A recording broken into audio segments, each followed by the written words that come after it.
साईं की बात।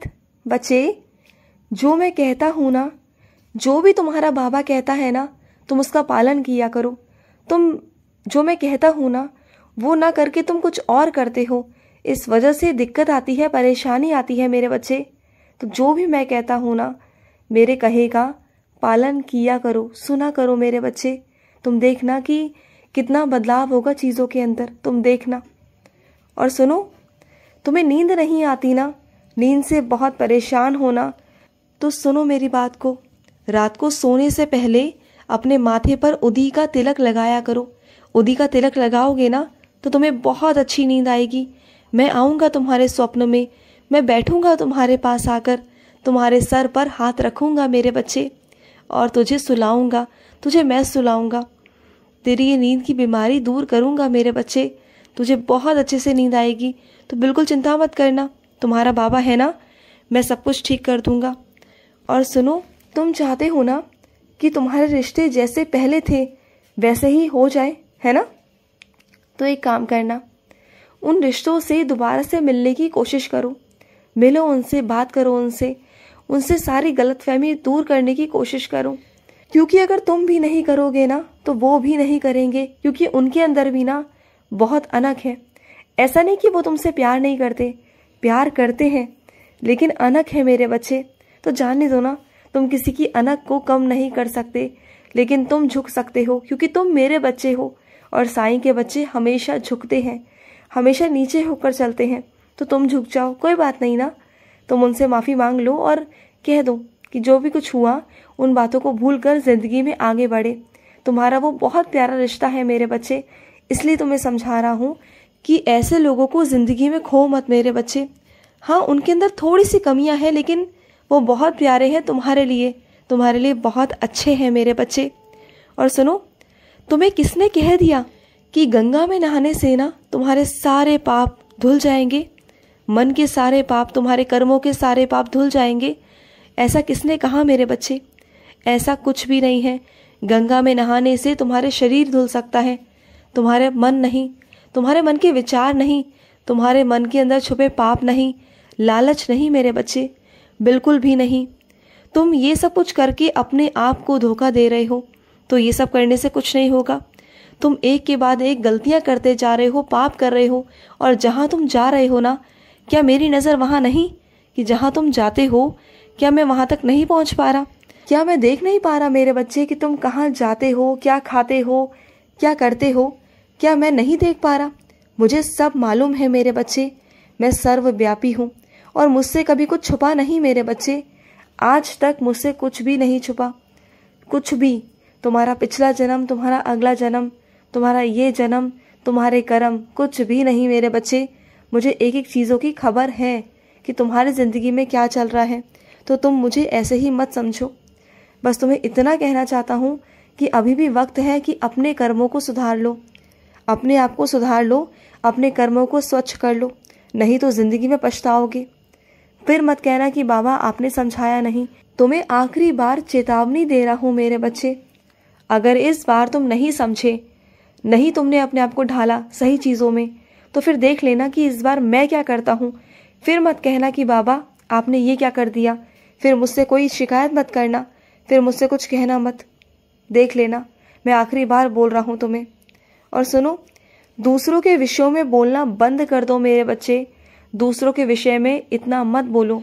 जब तक कोई पसंद ही ना करे, तुम्हें अपने विषय में बताना ना चाहे, तो तुम क्यों बीच में घुसकर ये सब बातें करना चाहते हो? मत करो ये सब चीज़ें, मत जाओ किसी के भी अंदर, मत किसी के विषय में बोलो मेरे बच्चे। कल को कोई तुम्हारी बेइज्जती कर दे कि तुम क्यों बोल रहे हो, तो फिर क्या करोगे? और ऐसा तुम्हारे साथ पहले भी हो चुका है ना। तो मत जाओ मेरे बच्चे। अपनी इज्जत अपने हाथ में होती है, तो अपनी इज्जत को अपने हाथ में रखो। और सुनो, जो तुमने अपने दरवाजे पर मेरी तस्वीर टांग रखी है ना, उस तस्वीर को ना तुम बाहर की तरफ से मत लगाओ मेरे बच्चे, क्योंकि मैं दुनिया के लिए नहीं हूँ।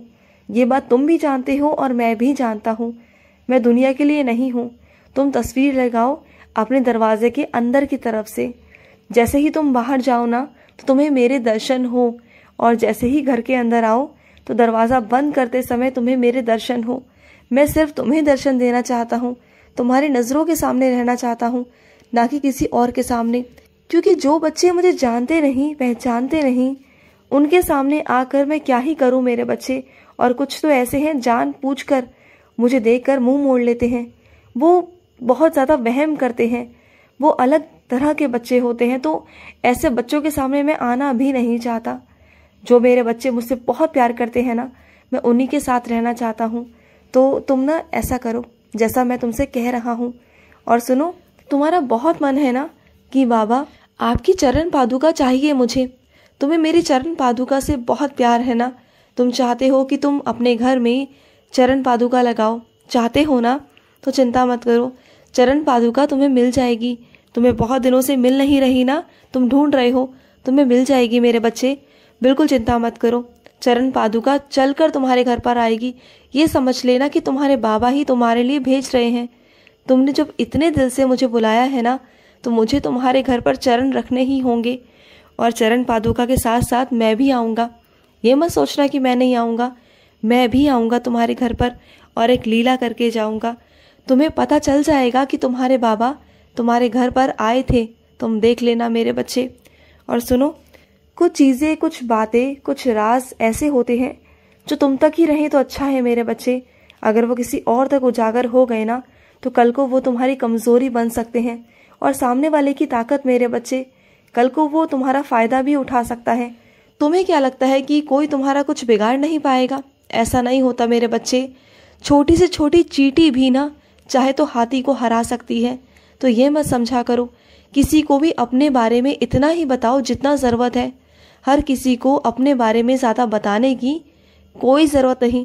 जो गलतियाँ तुमसे हो गई सो हो गई, लेकिन आगे से ध्यान रखना कि कोई भी चीज़ें, कोई भी राज अपने ज़िंदगी के किसी के सामने मत कहना, किसी को मत बताना, अपने तक ही चीज़ें रखो, ठीक है? और सुनो, जो तुम्हारे दस्तावेज़ बिखरे पड़े हैं ना इधर से उधर, उन्हें पहले इकट्ठा करो और एक जगह पर रखो मेरे बच्चे। तुमने हर जगह पर वो बिखेर के रखे हुए हैं और तुम जानते हो कि वो कितने कीमती हैं। उसमें से कुछ दस्तावेज़ ऐसे हैं जो बहुत कीमती हैं, जिनके कारण तुम्हें बहुत कुछ मिला भी है। और अगर वो खो गए ना, तो उस कारण वो छिन भी सकता है। इस बात को तुम्हें ध्यान रखना होगा। उन कागजातों को इकट्ठा करो और एक जगह रखो, समझ रहे हो ना? और सुनो, मेरे कुछ बच्चे ऐसे हैं जिनका मन अति चंचल है। चंचल नहीं कहूँगा, अति चंचल कहूँगा, क्योंकि एक सेकंड में तो इधर, एक सेकंड में उधर, पता नहीं तुम कैसे चलते हो मेरे बच्चे। इतना चंचल है तुम्हारा मन, इतना चंचल है कि तुम्हारे मन को स्थिर करना बहुत मुश्किल है। लेकिन सिर्फ तुम्हारा मन एक ही रास्ते से, एक ही तरह से एकत्रित हो सकता है, तुम्हारा मन लग सकता है। अब पूछो कैसे? मेरा नाम जाप करके मेरे बच्चे, साईं साईं कहो, मेरे साईं साईं नाथ, ओम साई राम। जो तुम्हें अच्छा लगता हो, जो भी मंत्र तुम्हें भाता हो ना, तुम वो मंत्र बोला करो मेरे बच्चे। देखना तुम्हारा मन जो चंचल है ना, वो एकचित होना शुरू हो जाएगा। तुम्हारा मन भटकता है ना, तुम्हारा मन भटकना बंद हो जाएगा मेरे बच्चे, तुम देखना। और सुनो, तुम ना मेरा स्मरण करना शुरू कर दो और साथ ही साथ स्तवन मंजरी भी करना शुरू कर दो। स्तवन मंजरी करोगे ना, तो देखना तुम्हारी सारी परेशानियां खत्म हो जाएंगी। तुम देखना कि कैसे चुटकियों में ना मैं तुम्हारी सारी परेशानियों को ख़त्म कर दूंगा। और सुनो, तुम लोन लेना चाह रहे हो और लोन तुम्हें नहीं मिल रहा है ना, मत हो परेशान, तुम्हें लोन मिल जाएगा, तुम्हारा रुका हुआ काम हो जाएगा। अगले हफ्ते तक तुम्हें वो लोन मिल जाएगा और तुम अपने सारे काम कर पाओगे। तुम बिल्कुल चिंता मत करो। दिया तुम्हें आशीर्वाद मेरे बच्चे, आशीर्वाद चाह रहे थे, आशीर्वाद दे दिया। अब तो खुश हो, अब तो रोना बंद कर दो, अब तुम्हें लोन मिल जाएगा, ठीक है? खुश रहो, मेरा बहुत सारा प्यार। आज का रात्रि साई संदेश समाप्त हुआ।